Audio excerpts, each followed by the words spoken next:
Hello, I'm Svitek, 360 Creative Coach, and welcome to my vlog, where it is both my mission and my pleasure to highlight my creative journey in hopes of inspiring you, giving you a specific takeaway, all that way your journey can be at least a little bit easier. Now, before I fully dive into things, I would like to take the opportunity to invite you to subscribe if you haven't already. That way you get all the various lessons and episodes that I put out right when I put them out. Thank you if you just did, and thank you if you already were. It truly does mean a lot to me, as I hope it does to you. So, the question that arose for me last week that I want to kind of make the focus of this entire thing is, what is available to you? Okay? That's a big question, but let's look at why it is a big question, why I would even ask that. So, Elise Lunan, who is a host that I've worked with for a while, she finally did a solo episode of her podcast called Pulling the Thread. And, the episode is about her journey of spirituality and this notion of, I don't know, right? She's very much on an exploration and through a lens of curiosity because of that aspect, she doesn't know, right? And by going on this journey and all of these things, what it's all meant, as she kind of posits, is to get you to a place to accept reality as is, right? Rather than fight against, the world and our inner nature, we can start to be calm in that way and see reality for what it truly is instead of railing against it. And by doing so, we can start to see what is meant for ourselves in this world. What is our path, right? That's a good way to put it. And, what is the path available to you? And interestingly enough, if we're going to take this as a microcosm, it's similar to a notion that I discussed. A lot of times, artists, they feel restricted because they don't have all the resources, the time, the money, right, to be able to create in their ideal way. And with them, anytime that I've worked with them, I always try to get them to see, okay, so this and this and this are not available to you. But what do you have at your disposal, right? Rather than see the stuff that is not available to you, look at, what is the list of stuff that you do actually have, so that way you can go after that and utilize that. And you will start to see that even though it seems like there's so many limiting factors for you, there's also a lot that you have at your disposal, right? Even just the basics of, a lot of times, I think people conflate the need for the nicest camera, let's say the Red camera if you're a filmmaker, in order to make a good movie. And it's nowadays our cell phones shoot, 8K, right? And if you know what you're doing and you can light it, there's been professionally shot movies on iPhones and they've looked good and been projected in movie theaters and so forth, right? So it's not like how it used to be. These cameras are really good and you can lean into that and utilize that as part of it, right? It just depends how creative you want to get. Now, the reason this came up to me was because it was in a larger context, right? I was thinking about it, I was kind of, not necessarily getting no's, but, things were being closed off for me in a certain way. And, that can feel frustrating because, especially, in a lot of ways, life kind of pushes us to, okay, if you're not making any money, so it's okay, well, being wealthy is not available to me. You might feel frustrated in your love life, and you might feel love is not available to me. Maybe you feel like you're alone, so you don't have friends. Okay, that's not available to me. And then, through your art, if you're an actor, you're putting yourself out there for auditions and you're just getting rejections. Okay, so like this is not available to me, as a filmmaker. You're submitting to film festivals and you're getting rejections. As a writer, you might be, submitting to publishers and getting rejections there. If you're a musician, let's say, as an indie artist, you put your stuff on Spotify, but it's not hitting because you can't put the promotion behind it or whatever, right? And so it starts to feel like just such an uphill battle and, in that way. So it's like, okay, well, what is available to me? Because, this does not seem like it is, right? And certainly we can extend it to the larger context of stuff, like women's reproductive health. It's like we're essentially saying you don't even have autonomy over your own body, right? So there's just a lot of different ways to cut at this question. And like all things, you can have a positive association with it or a negative association with it, right? And, if you start to view it from the lens that I was just describing of, okay, you're just getting rejection after rejection in whatever capacity and feeling like, well, what is available to me, right? It's just it's just a different distinction of like, there's that frustration behind it when you say like, well, what is available to me, or what is available to me, right? Just that sort of punch to it all.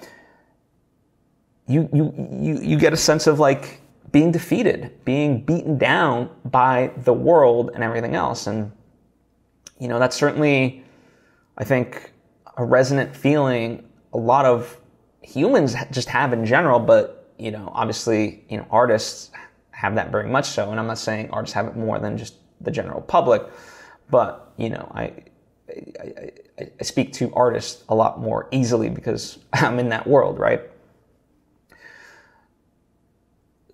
So yeah, and just also just based on like the consumption of news and things like that, and also just even like the mass layoffs, right?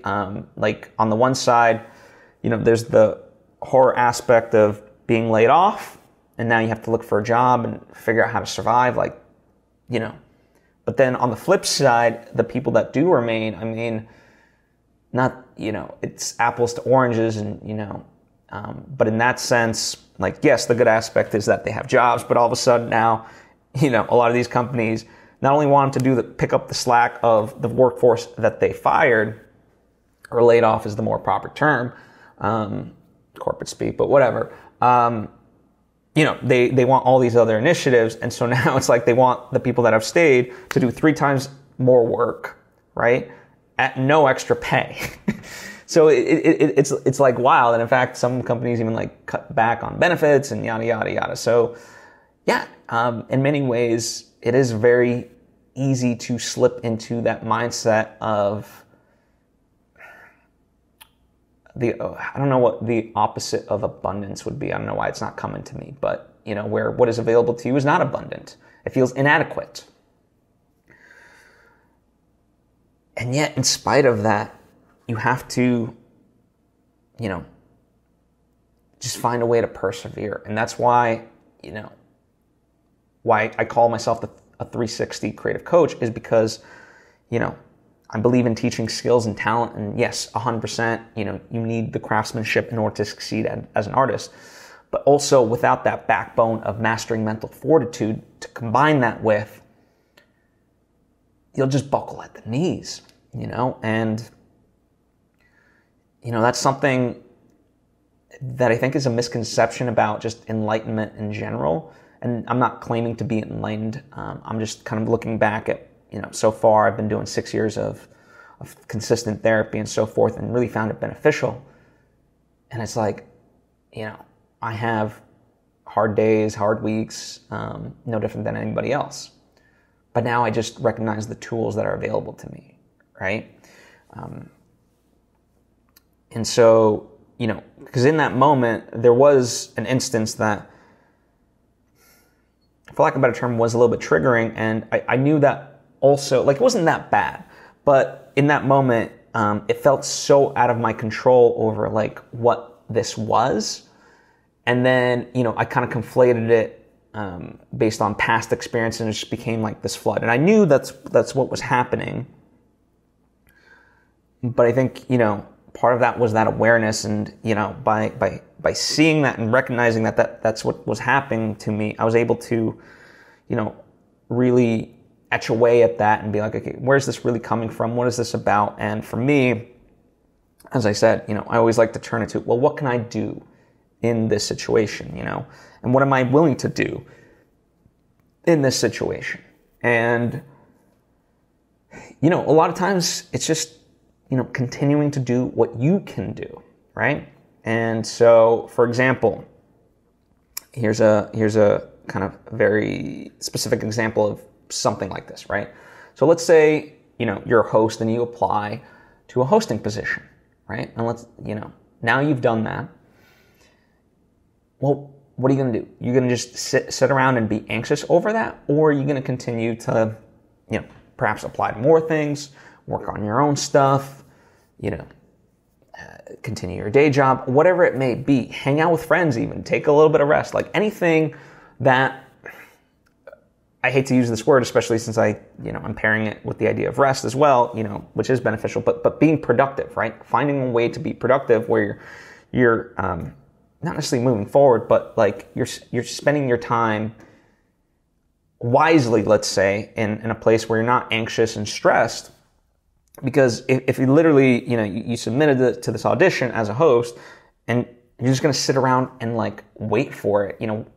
I always say, and it's not my quote necessarily, but it's a notion that I heard before. Like, worrying is like praying for something that you don't want to happen, and that's what stress and anxiety ultimately are, right? And so, rather than just sit around and do nothing, just kind of be proactive about X, Y, and Z. And so, in that same vein, that's essentially, in terms of how I tackled this sort of one big thing, I was like, okay, well, what are steps I can take that move this forward? And the thing of it was, to many people, the steps that I took might seem crazy. And here's why. Because by taking those steps, they in and of themselves don't guarantee a result. Just like, if you submit as a host to something, you can either get it or you might not, right? But just like with that, not submitting, you automatically know you're not going to get it, right? And so I'm putting myself in that position where it's like, I'm going to be proactive, and this might not work out, but I would like to prove why it could work out. And then I'm willing to put in the effort to make it work out. So yeah. And also I always try to look at stuff that, regardless of the outcome, is beneficial. So here's an example of the past and the present, which is odd, but it'll make sense. So, years ago, I dated someone who was French. And, this was a person who meant a lot to me. And so I wanted to learn French. I mean, she spoke English, but I wanted to learn French because, not that she was saying, hey, learn French or whatever, but it was important to me because it would give me a greater insight into her life and her friends and yada, yada, yada, right? Like it would just be great to learn French. And so she was a catalyst for me to learn French, right? And then, we ended up breaking up. We're still great friends and all that. But nonetheless, we had broken up. And so conventional wisdom, in a sense, would dictate of like, okay, well, it didn't work out, so stop learning French. And it was like, to me, I kept at it. And people are still like, why, you broke up with Juliet? Because I'm like, in and of itself, learning French has a benefit to me. I don't know what, there's not like a tangible benefit 100% of like, oh, like I'm doing it so I can be a filmmaker in France, although that could happen, right? Like it just, it's just something nice, right? Like, I think we get too bogged down in this idea that everything has to have this like very obvious purpose behind it. I mean, if there is a purpose for me, I would love to be accepted into the Cannes Film Festival, and it'd be great to speak French when I go there, right? But that may never happen. But still, like, learning French for, at this point, I don't know, 4 or 5 years, I'm definitely not fluent, but it's been fun, and it has kind of opened up my eyes a little bit more. And yeah, in and of itself, I just think it's a worthwhile pursuit. That, yes, one day I would love to like film a movie in Paris or somewhere, right? Like, I have an inkling to utilize this knowledge at some point. But if nothing else, like, there's plenty of foreign movies that I watch, and, many of them do happen to be French. And so it'd be great to watch them without subtitles, if nothing else. Like, if that's all that came out of it, so be it. And so, I think too, Juliet was the catalyst, Juliet being the ex who was French. But that wasn't the sole reason. It just happened to be beneficial in that. And so, as far as this, it very much is that side of it where, I'm doing it for a very specific reason. That's the catalyst, but in and of itself, there's a value there. Again, not one that I can pinpoint of like, okay, if I learn this, this will get me this job, or it will earn me X amount of money or whatever. It just, I don't know. As I said, like, I'm not always, for better or worse, I'm not always concerned with the end result. Like, if I enjoy it, it's the Beatles quote, like, time you enjoyed wasting was not wasted. And for me, learning French and, now this other stuff, like, it's great. And if anything, the funny part is, like, there's so many things that, if anything, I have to figure out, like, how to juggle all these, because there's so much stuff that I am truly interested in, right now, specifically, like, in terms of the art that I am making and the film that I'm making. I have to, not only am I, like, world building and have to, like, create a great script and story, I'm learning about NFTs to be able to fuel that and create the project and all that. And I'm also learning about artificial intelligence, both because of a story that I'm working on, but also how I can utilize artificial intelligence as part of, just my process and it be tools that I utilize. And I think, for me, midjourney, let's say, midjourney, I utilize it as a way to just kind of start to generate conceptual designs for, my work, right? So it's a tool in that way. I was waiting to use chatgpt for a long time. It was closed down for a while for, people that weren't already a part of it. Now, finally, I've been able to use chatgpt. And, what I've just, in the short time that I've been utilizing it, it's a great research tool, right? It's not one that I would utilize as just like midjourney as an end product. And none of the AI tools are there yet where it's like, okay, from start to finish, I would utilize it as like the end thing. But it is a great tool to be able to get to that end product, right? So I bring all that up because that is something that I'm learning that is very goal specific, right? Whereas this other stuff, yeah, I don't know how does French fit into the rest of everything? It could, right? But it doesn't have to. But again, I think we sometimes get bogged down of just this sort of frustration of finding our place in life. And, for me, part of how I discover what is available to me is just taking steps forward. I don't know how French is going to play in my life, but, at a certain point, something will become available to me through that avenue. As I said, if nothing else, just watching movies without subtitles that are French, right? But in general, that's how we put ourselves in a position of having stuff available to ourselves. Taking those leaps of faith, knowing that it might not go the way we want or the way we hope, right? But paradoxically, if we put ourselves then and do it with a pure and kind heart and honest way, then it can achieve those results. And if it's not, then it wasn't available to you, and that's okay. I think again, in that moment, as I talk about, and I know I haven't specified what that is, but it felt like the doors were shutting.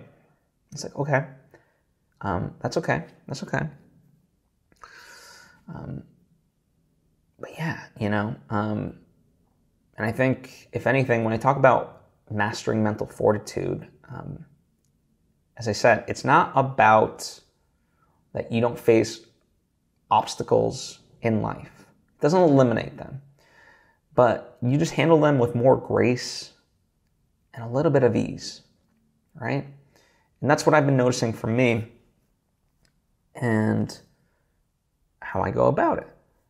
And also, too, when I come up, in all of this, when I come up against these hurdles, by having that grace and whatnot, part of what creates the ease is that I'm better equipped to spot the big ticket items. And what I mean by this, I usually talk about it as far as what's the one lever that I can pull that creates the biggest impact. Tim Ferriss often talks about it as far as making the one single decision that eliminates 1,000, right? Same sort of principle applies. And I was talking with my friend about this, because in all facets of art, sometimes it's not to say that details aren't important, but I think, let's take something like podcasting. I think some people fixate so heavily on, how the ending of a show ends. Do you fade out? Do you do a hard cut? This and that, just very specific details. And it's listen, we can debate here, and at the end of the day, some of it's very preferential versus this is better than this, right? You could, both could be good. It's just, which do you prefer? But it's also, my big thing is is this the thing? Is it how we do the ending really the make or break of what makes your podcast successful? And instead of putting the energy into that too much, right? Where could that sort of mental capacity be put to use? That energy. And so, yeah, rather than, be pulling on tiny levers, I always okay, what's the one lever that creates the biggest impact? And so by, through everything that I continue to do, having that grace allows me to spot those more easily. And that's what makes, as I said, those moments less difficult, less painful. So, yeah. And I think, too, I recognize how to go about it and how to approach, a lot of times, one of my tools is to reach out to people who I think would have really excellent perspective on a given situation. And so, shout out to my friends John Comerford, Danielle Robay, and Fern Ronay last week, because I had reached out to them, and I really kind of was talking about the idea that became the central theme of well, what is available to me, right? And kind of exploring that, and they were very beneficial through that process to give me the specific perspective in the situation that I was dealing with to be able to tackle that. Excuse me. And so ultimately, yeah, it's just number one, great to rely on people and know that people are there for me. That's a whole separate thing, and I've talked about this in the past, but really the ability to nurture relationships, I think, is something that I put a lot of focus on, right? You know, making sure I'm always there for people, and vice versa. And that's what, you know, allows people to be there for me, because I do that. And I think one thing just in general that sometimes surprises people is when I keep my word. You know, even something as seemingly as like a throwaway, you know, of like if someone's talking about their project in a Zoom, let's say, and they're like, hey, you know, yeah, I wrote this book and blah, blah, blah. And the default for most people, not that it's like ill-intended, but, you know, it's just like a thing we say of like, oh, that's cool. You know, I'd love to check it out. You know, just kind of a societal kind of nicety, but we don't really necessarily mean it. Whereas for me, if I say something like that, I do check it out and do make that effort, you know, because I want to keep my word, you know, even however silly of a thing it may seem. Like if I commit to it verbally, then I want to act upon it. And that's part of nurturing those friendships, because they know that I'm honest, I follow through, right? And all that, you know, and same thing, you know, like someone would ask me, let's say, I get this all the time from friends, like they'll ask me for certain advice, and in a moment, I might just respond, let me think about that, or let me see what I can do. And for a lot of people, that's just the default answer that they give, and they never really follow through. But for me, it is important to do that. And, you know, it might take me a week, it might take me 2 weeks, but I do get back to these people, and they're, you know, yeah, there's that shock, because most people don't. So that's kind of, you know, part of how I nurture the relationship with people. So that way, you know, when I need them, they'll be there for me. And not that it's, you know, a tit for tat sort of a thing, like, oh, well, I did this for you, so you have to be there for me. Like it's, doesn't have to be reciprocated in that way. But yeah, you know, there's a quote this week that I heard, shifting gears just slightly. It's by Carl Jung, right? And it goes, until you make the unconscious conscious, it will direct your life, and you will call it fate. And the reason why this for me ties into all of this is because, you know, as I said, you know, when you look at the question of what is available to you, you can either have a negative reaction or a positive reaction. And if you have a positive reaction, great, you know, that's a great driving force. If you have a negative reaction, well, why, right? What is that limiting belief that makes you feel that not much is available to you? Because that is what is directing your life. And so, you know, for me, you know, as the quote says, and you will call it fate. And we can debate fate, you know, and destiny and all that, but I like to be an active participant to whatever capacity I can be, right? And so even if something's not necessarily available to me, you know, if there's the slimmest chance, then take that shot. You know, for me, that's kind of, if it means something, right? It's not to say like if there's the slimmest chance of whatever that like you blindly go after it. No, but you know, because for me in this discussion, I was like, okay, well, I would like to know, like, you know, listen, if it's really not something that's like, essentially I was initially frustrated by this idea of like, okay, well, is this something that's possible or not? You know, and I would like to know, because if it is, I'm willing to put myself through the ringer to make it happen, but I'd like to know if it's not, so I don't waste my effort. And it became like, that's the unknown, you know, like it might be possible, it might not. I don't know that. So it's like, okay, well, what am I going to do? Well, for me, it was like, okay, it is worth the effort to try. Okay.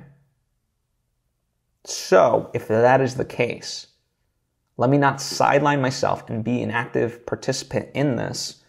And what does that mean? Like I said, I cannot control many, many factors of it. In fact, like I don't hold the ultimate decision. However, I can put myself in a position to show like why this is a good thing, right? And that's all you can do in life. And that's how you kind of make things available to you. The world rewards people who step forward. It was a question long ago I got asked, like, why you? How did you get this? I was like, well, simply because, you know what? No one else stepped forward at the time when it was smaller, and I did.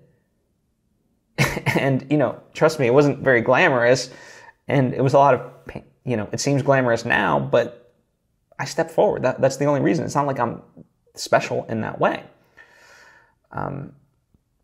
And, borrowing from The Alchemist, I forget the exact quote, but it's like, the universe conspires with you when it's like your purpose, right? And so, in some ways, it's interesting. I think people a lot of times try to think about what their purpose is. And I like to flip it of like, well, how can I be most beneficial, right? And part of that is you just make a choice, right? I mean, if we really dissected like, how can I be beneficial? It's like, well, in this seemingly, the world has seemingly an endless supply of just bad news. Okay, how do you choose, what charity to be involved in or whatever else? And it's like, you know what? Just make a choice because they could all use you. There's this idea, this is from a book called Beyond the Matrix, which analyzes the Matrix movies and its philosophy. But in it talked about, in especially American society, we think of freedom as choice, right? And the ability to choose is our freedom. The more choices we have, the more free we are. It's not necessarily the case. Freedom is commitment to a choice. That's why in the first Matrix, when Neo goes to see the Oracle, she says, I'm going to let you in on a secret. Being the one is like being in love. No one can tell you are. You just know it. Balls to bone. And that's the truth, There's a lot of time, like for me, my whole heart, like whether it's my movies, my writing, friendships, or like learning French or all kinds of other stuff, like, sometimes there's no seemingly rhyme or reason to why it is like that I want to do something. But again, for me, it's that idea, as long as it's honest and kind and not, in that way, not hurting anybody, then to me, I don't need to necessarily question it. It's like, then I'll pursue it, and I will pursue it wholeheartedly. And, maybe it's the Scorpio in me, but, I don't necessarily like, for me, when I commit, and that's kind of it, and I go for it, So, and yeah, it doesn't always work out, and I have to rejigger and, do something else, but, like, that's okay. That's okay, There's a script I wrote called In Search of Sunrise. And while I think it would still make a great movie, creatively, I realized I can do a lot more with it. And since, no one was really biting on it, I was like, you know what, let me just turn it into my second novel. Because I can like let my imagination soar in all of this and just let it be. It's like, yeah, why not? That's awesome. So, yeah, sometimes it pivots. And so, and maybe that movie will be available to me down the line, no different than like once a book becomes successful, it gets adapted and so forth. And that'd be great. Who knows? That might be available to me. But at the present moment, it wasn't. And so I just kind of turned it into what was available to me, which was writing a novel based on that story. So cool. it's all in recognizing, well, firstly, it's recognizing, the question of what is available to you. Is that a stressful question? Or does it fill you with excitement? And if it's not excitement, really dig into why not. And how can you change that so you do have excitement? And when you can do that, a lot more things become available to you. So that's my lesson. That's my log to you. Just as a quick sort of roundup of, my projects that I've been working on. So I had a great meeting last week with my writing team, my story development team of John Comerford, Sarah Stren, Emily Krempholtz. We've been working on this outline. It's like, I don't even know what draft of the outline is anymore. And, we get very, very close. But yeah, I think there's this central thing, like with each new version, it raises new questions, but we're able to kind of, okay, what's the focus? What's the, these things were cleared up, but it introduced some, plot holes or inconsistencies and whatever. So it's like clearing, working on that. And, that's another thing of just, putting in the time, right? Each week I would love to have like a polished outline, and sometimes, the week goes by and I don't have the completed outline, but it's like, okay, well, I worked on it consistently day in, for the time that I said I would put in. So have a little grace with myself, right? So, been working on that, their notes were fantastic and kind of really reining it in. Not reining it in, but like finessing it, right? And what's been fun, now I'm starting to, talk about an excitement, right? Like what is available to me? I said like, be excited for that. And even though I'm still not like there with the outline of this, and because of that, I don't want to move on to the script and other, stuff that would progress this forward, because for me, I want to have that solid outline. That is really important, especially because this is a fantasy story. There's a lot of world building, stuff like that. I want to have it really nailed down in a way that, my other movies that are based in contemporary life are just easier for me to write. So, there's been that effort put into it, and it's been exciting.